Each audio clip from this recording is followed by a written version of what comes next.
Oke, Assalamualaikum warahmatullahi wabarakatuh. Kali ini Bu akan membahas tugas yang Ibu berikan sebelumnya. Itu ada 4 soal, tapi kali ini Bu hanya akan membahas 2 soal, satu di video ini dan satu itu di video selanjutnya.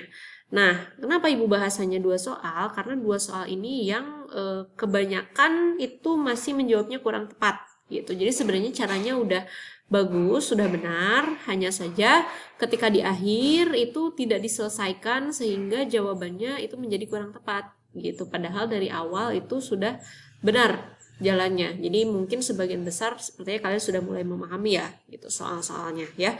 Di sini Bu akan coba untuk bahas, mudah-mudahan kalian mengerti. Kalau misalkan masih belum mengerti, silakan bisa kalian ulangi terus videonya sampai kalian paham, oke?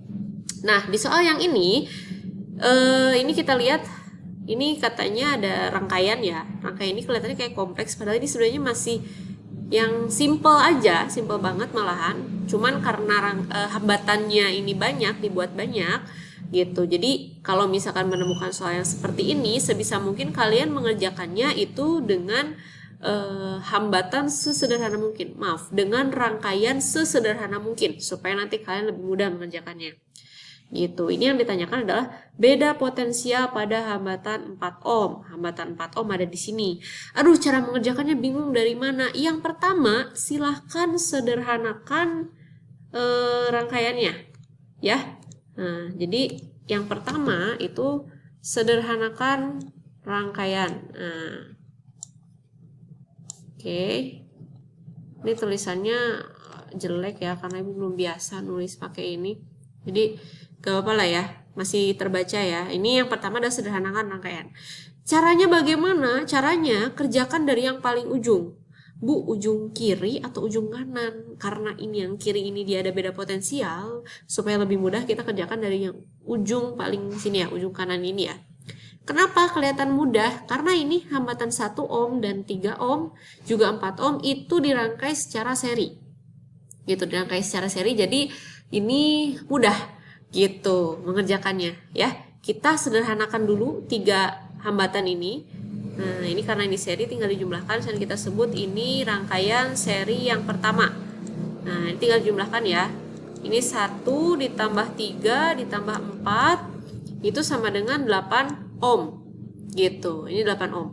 Berarti rangkaiannya jadinya gimana? Nah, ini kita buat rangkaian sederhana yang pertama. Nah, ini rangkaiannya. Ini Ibu gambarnya jelek ya. Jadi nanti kalian kalau gambar di buku tulis itu silahkan yang bagus gambarnya supaya kan itu terbaca oleh kalian juga ya, biar enak nanti, biar semangat belajarnya. Ini 16 ohm, ini 12,5 volt, ini 5 ohm, ini 8 ohm ya itu. Oke.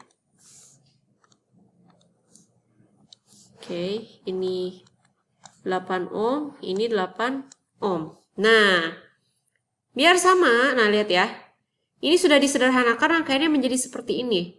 Masih bisa disederhanakan lagi? Tentu saja bisa. Perhatikan nih, yang 8 ohm yang ini dengan 8 ohm yang ini, itu sama-sama paralel. Jadi kita jumlahkan secara paralel. Ya, caranya gimana? Pakai cara yang paralel, pakai 1 per rangkaian paralel. Misalnya kita sebut rangkaian paralel pertama ya, karena nanti akan ada lagi. Ini rangkaian paralel. Terus kita jumlahkan 1 per 8 ditambah 1 per 8 ya. Oke, ini udah sama penyebutnya, tinggal dijumlahkan 2 per 8. Ini belum beres ya, hati-hati. Biasanya kalian ada yang ngerjain langsung masukin aja ini, padahal ini belum beres. Kita rubah dulu, jadi rangkaian paralel 8 per 2 atau 4 ohm. Nah, kemudian ini jadinya bagaimana Bu rangkaiannya? Kalau sudah sederhana, kita buat rangkaian sederhana yang kedua. Nah, ini bentuknya, ini jadi udah lebih sederhana lagi. Nah, ini 16 ohm, ini tadi 4 ohm ya, dari 8 ohm jadi 4 ohm ya, dijumlahkan. Ini 5 ohm, ini 12,5 volt. Sudah bisa ya? Nah, kemudian ini masih bisa disederhanakan lagi menjadi hambatan seri yang kedua. Tinggal dijumlahkan.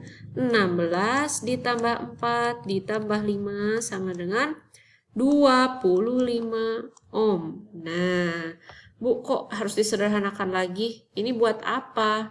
Ini nanti, ini kita pindah ke sini ya. Nah, ini nanti buat apa? Nanti kan ini rangkaiannya jadi lebih sederhana lagi nih ya.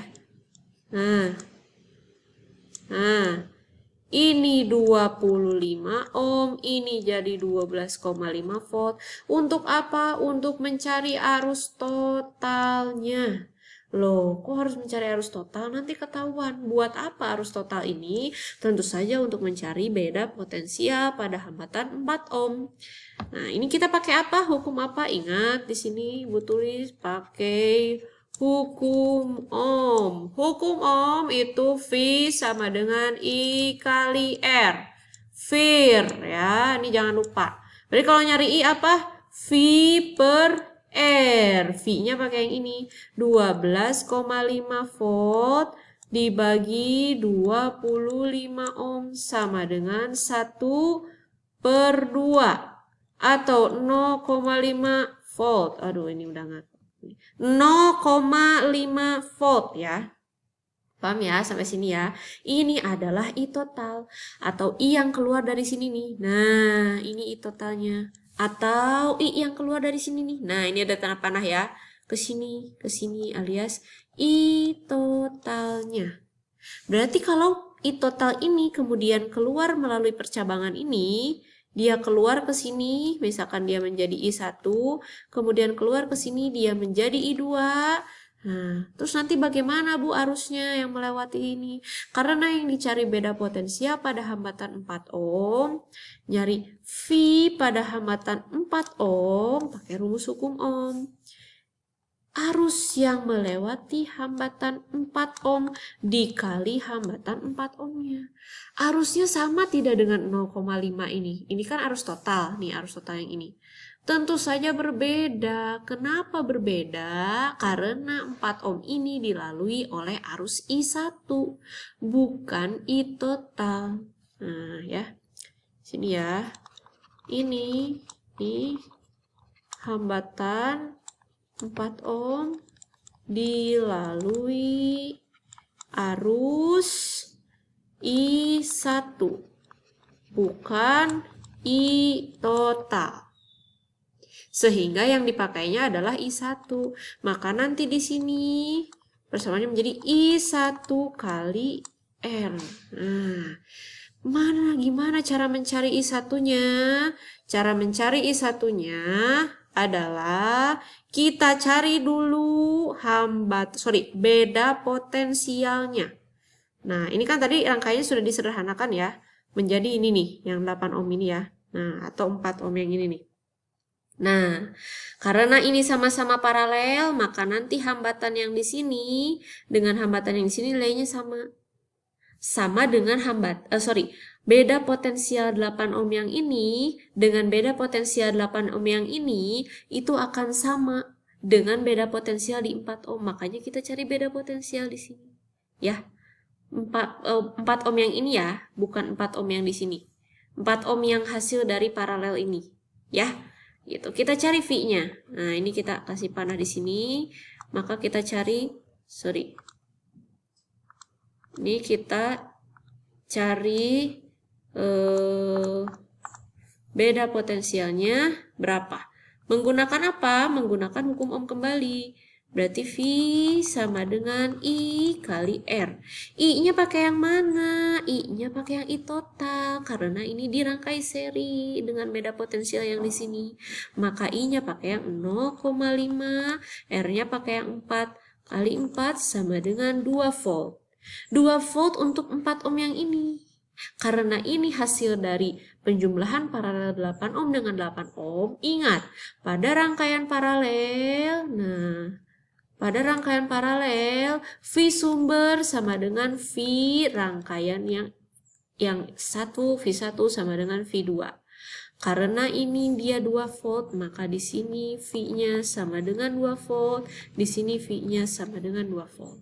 8 ohm penyederhanaan dari mana? 8 ohm penyederhanaan dari 1 ohm tambah 3 ohm tambah 4 ohm.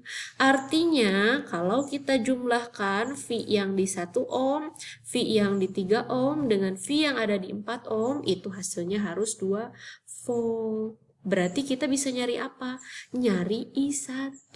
Kenapa? Karena V-nya sudah ketahuan. Cara nyari I1 gimana? I1 sama dengan V per R. V-nya yang mana? V-nya pakai yang ini. Karena yang melewati 1, 3, dan 4 ohm itu adalah V yang 2 volt. Dibagi R-nya yang mana? R-nya yang jumlah dari 1 tambah 3 tambah 4. Itu sama dengan 8 ohm alias 1/4 atau sama dengan 0,25 ampere.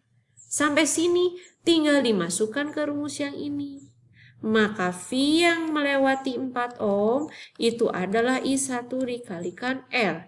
I1-nya 0,25 dikalikan R-nya itu adalah 4 ohm. Maka hasilnya adalah 1 volt. Nah, ini jawabannya. Perhatikan, yang melewati 4 ohm ini arus yang mana? Gitu. Berarti kalau mau mencari V yang melewati 8 ohm, 8 ohm yang ini berarti pakai I-nya yang mana? I2 jawabannya. Ya, gitu. Jadi makanya kenapa dari awal harus mencari tadi yang ini ya. Yang pertama, ini adalah sederhanakan rangkaian. Kemudian ini adalah mencari I total. Nah, ini jangan sampai ketinggalan. Kemarin banyak yang salah mencari V pada 4 ohm, I-nya bukan I1. Nah, I-nya bukan I1, tapi I-nya pakai I yang I total ini. Ya jelas salah. Jadi kemarin tuh V 4 ohm itu pakai I kali R. I-nya I total 0,5 dikalikan R-nya 4. Jadi hasilnya 2 volt. Ah, ini salah ya. Ini bukan yang ini. Ya, jawabannya yang benar adalah yang ini. Oke, sekian. Nanti akan lanjut di video kedua untuk pembahasan soal yang kedua. Oke.